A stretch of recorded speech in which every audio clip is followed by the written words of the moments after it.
ভাবা যায় ক্যাপ্টেন আমেরিকার মতো কমিক্স বা ধরুন প্রাইভেট স্ন্যাপুর কার্টুন দ্বিতীয় বিশ্বযুদ্ধে এগুলো নাকি প্রচারণার কাজে লাগত। শুধু তাই না, একেবারে আজকের দিনে ফ্যাক্স মেশিন, ইন্টারনেট, নানা রকম ওয়েবসাইট এগুলো ব্যবহার করা হচ্ছে। ঠিক। আজ আমরা ঠিক এই বিষয়টা নিয়ে কথা বলবো। মানে প্রচারণা বা প্রোপ্যাগ্যান্ডা আসলে কি, কিছু রিসার্চ পেপার, কিছু ঐতিহাসিক বিশ্লেষণ, এগুলো একটু খুঁটিয়ে দেখব। হ্যাঁ, দেখা যাক এর বিভিন্ন রূপ, পদ্ধতি আর সমাজে এর প্রভাবগুলো কি কি। আমাদের উদ্দেশ্য তো এটাই, এ পুরো বিষয়টা সহজভাবে বোঝা আর কি। একদম। প্রচারণার জগৎটা আসলেই খুব বিশাল। এর মূল লক্ষ্য থাকে সাধারণত কোনো নির্দিষ্ট দলের স্বার্থে মানুষের মত বা আচরণকে প্রভাবিত করা। আচ্ছা, আমরা তো রোজই বিজ্ঞাপন বা ধরুন রাজনৈতিক বক্তৃতায় নানা ধরনের প্ররোচনা দেখি, পারসুয়েশন যাকে বলে। হ্যাঁ, দেখি তো। তাহলে এই প্রচারণার সাথে এর ফারাকটা ঠিক কোথায়? শুধু কি জোরের ফারাক? জোর তো একটা ব্যাপার বটেই, কিন্তু মূল পার্থক্যটা আসলে উদ্দেশ্যে। দেখুন, প্ররোচনা বা পারসুয়েশন অনেক সময় চেষ্টা করে একটা পারস্পরিক বোঝাপড়ার, মানে দুপক্ষেরই যুক্তি দেওয়ার সুযোগ থাকে। আচ্ছা। কিন্তু প্রচারণা সেটা সাধারণত একমুখী, মানে এর উদ্দেশ্য থাকে তথ্যকে ব্যবহার করে কখনো হয়তো একটু ঘুরিয়ে পেঁচিয়ে একটা নির্দিষ্ট ধারণা চাপিয়ে দেওয়া। ওহো, তার মানে তথ্যের ওপর নিয়ন্ত্রণটা খুব জরুরি। হ্যাঁ, নিয়ন্ত্রণটা একটা বড় কৌশল। যেমন ধরুন, তথ্য গোপন করা, বেছে বেছে কিছু জিনিস বলা বা একটু বিকৃত করে দেওয়া। যেমন ওই যে ৮৮৯ সালে চীনের তিয়েনঅ্যানমেন স্কোয়ারের ঘটনা, যেভাবে খবরটা দমিয়ে দেওয়ার চেষ্টা হয়েছিল। একদম, ওটা তো একটা চরম উদাহরণ। আরও কিন্তু সূক্ষ্ম পদ্ধতিও আছে। যেমন? যেমন ধরুন, ইরাক যুদ্ধের সময় সাংবাদিকদের মার্কিন বাহিনীর সাথে জুড়ে দেওয়া হয়েছিল, এমবেডেড জার্নালিস্ট। হ্যাঁ, শুনেছিলাম। এতে হয়তো নিরাপত্তা বাড়ে, কিন্তু যুদ্ধের একটা খণ্ডিত ছবি পাওয়ার ঝুঁকি থাকে। আসলে মিডিয়াকে ব্যবহার করা তো প্রচারণার একটা বহু পুরনো কৌশল। তার মানে শুধু সরকারি মিডিয়া নয়, যে কোনো মিডিয়ায়, যেমন বলকান যুদ্ধের সময় হয়েছিল। অবশ্যই। যুগোস্লাভিয়ার গৃহযুদ্ধের সময় কোনো মিডিয়ার বিরুদ্ধে তো মারাত্মক অভিযোগ উঠেছিল।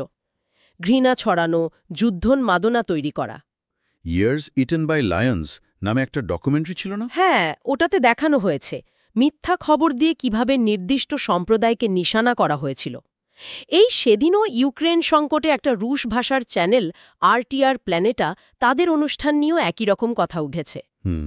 এই জন্যেই OSCEর মতো আন্তর্জাতিক সংস্থাগুলো সবসময় স্বাধীন পাবলিক সার্ভিস মিডিয়ার উপর জোর দেয়, যাতে মিডিয়া কোনো বিশেষ গোষ্ঠীর প্রচারযন্ত্র না হয়ে ওঠে। মিডিয়ার ধরনও তো সময়ের সাথে বদলেছে। দ্বিতীয় বিশ্বযুদ্ধে পোস্টার, লিফলেট এগুলো খুব চলত। ঠিক। এমনটি শুনেছি নাৎসি জার্মানিতে নাকি শিশুদের বই বা কমিক্সও ব্যবহার করা হতো। হ্যাঁ, কোনো মাধ্যমই বাদ যায়নি। দেখুন, চলচ্চিত্রেরও বিরাট ভূমিকা ছিল। আমেরিকার YB ফাইট সিরিজ বা ধরুন ডিজনি ওয়ার্নার ব্রাদার্সের বানানো এডুকেশন ফর ডেথ, টোকিও জোকিও, এই কার্টুনগুলো একদিকে যেমন মিত্রশক্তির পক্ষে কথা বলেছে, তেমনি শত্রুকে প্রায় দানব বানিয়ে ছেড়েছে। ভাবতেও অবাক লাগে, বিনোদনের ভেতরেও এত কিছু। আবার দেখুন চ্যাপলিনের দ্য গ্রেট ডিকটেটরের মতো ছবি, অনেক দেশে সেন্সরশিপ এড়াতে লুকিয়ে দেখানো হয়েছিল। রেডিওর কথাও তো আসবেই। নাৎসিদের ওই সস্তার ভোক্সেমফেঙ্গার, মানে জনগণের রেডিও। ঠিক। রেডিও তখন সাধারণ মানুষের কাছে পৌঁছানোর ১ নম্বর মাধ্যম ছিল। বিবিসিও কিন্তু যুদ্ধের সময় এর পুরো ফায়দা তুলেছে। আর আজকের দিনে তো ফ্যাক্স, ইন্টারনেট, ওয়েবসাইট সবই আছে, যেমনটা শুরুতে বলছিলেন। হ্যাঁ, কিন্তু মূল লক্ষ্যটা বলতে গেলে একই থাকে, মানুষের আবেগ উস্কে দেওয়া। সেটা হতে পারে ভয়, ঘৃণা বা ধরুন দেশপ্রেম। শত্রুকে অমানবিক দেখানো, জাতীয়তাবাদকে বড় করে তোলা, জনগণকে যুদ্ধ বন্ড কেনানো বা খাবার বাঁচাতে বলা, এই সবই তাহলে ওই কৌশলের অংশ। তবে এর উল্টোটাও আছে। মানে পাল্টা কৌশল? হ্যাঁ, পাল্টা প্রচারণা। যেমন আমেরিকার PM ম্যাগাজিন দ্বিতীয় বিশ্বযুদ্ধের সময় শত্রুপক্ষের প্রচারণার ছবিগুলো বিশ্লেষণ করে দেখাত, কিভাবে বানানো, আসল উদ্দেশ্য কি, এইসব। ইন্টারেস্টিং। আরেকটা খুব জরুরি বিষয় হল মিডিয়া লিটারেসি, মানে গণমাধ্যম সাক্ষরতা। মানুষ যত সচেতন হবে, প্রচারণার কৌশল তত সহজে ধরতে পারবে। OSCE এই সাক্ষরতার উপর খুব জোর দেয়। তাহলে সচেতন হওয়াই সবচেয়ে বড় উপায়। কিন্তু এখানে তো আইন আর নৈতিকতার প্রশ্নও আছে। একদিকে মতপ্রকাশের স্বাধীনতা, অন্যদিকে আবার ঘৃণাভাষণ বা যুদ্ধের উস্কানি ঠেকানোর দায়িত্ব। হ্যাঁ, এই ভারসাম্য রাখাটা কতটা কঠিন? এটা খুবই কঠিন কাজ। দেখুন, আন্তর্জাতিক আইনেও এর জটিলতা আছে। যেমন ICPCR এর ১৯ নম্বর ধারায় মতপ্রকাশের স্বাধীনতার কথা বলা আছে, আবার ২০ নম্বর ধারায় যুদ্ধের প্রচারণা বা ঘৃণা ভাষণ নিষিদ্ধ। মানে দুটো ধারাই আছে। হ্যাঁ, কোনটা নিঃস্ব করা সমালোচনা আর কোনটা বিপজ্জনক উস্কানি, এর সীমারেখাটা না খুব মুশকিল। তুরস্কের একটা মামলায় যেমন ইউরোপীয় আদালত বলেছিল, ভিন্ন মত মানেই কিন্তু বিচ্ছিন্নতাবাদী প্রচারণা নয়, বিভিন্ন দৃষ্টিভঙ্গি জানার অধিকার মানুষের আছে। প্রচারণার সংজ্ঞাটাও তো খুব স্পষ্ট নয়, তাই না? ঠিক, এই অস্পষ্টতার সুযোগে এর অপব্যবহারের ঝুঁকিও থাকে। আইনের এই ফাঁকগুলোই কি প্রচারকদের সুবিধা করে দেয়? পুরো ব্যাপারটা সত্যিই খুব জটিল। একেবারে।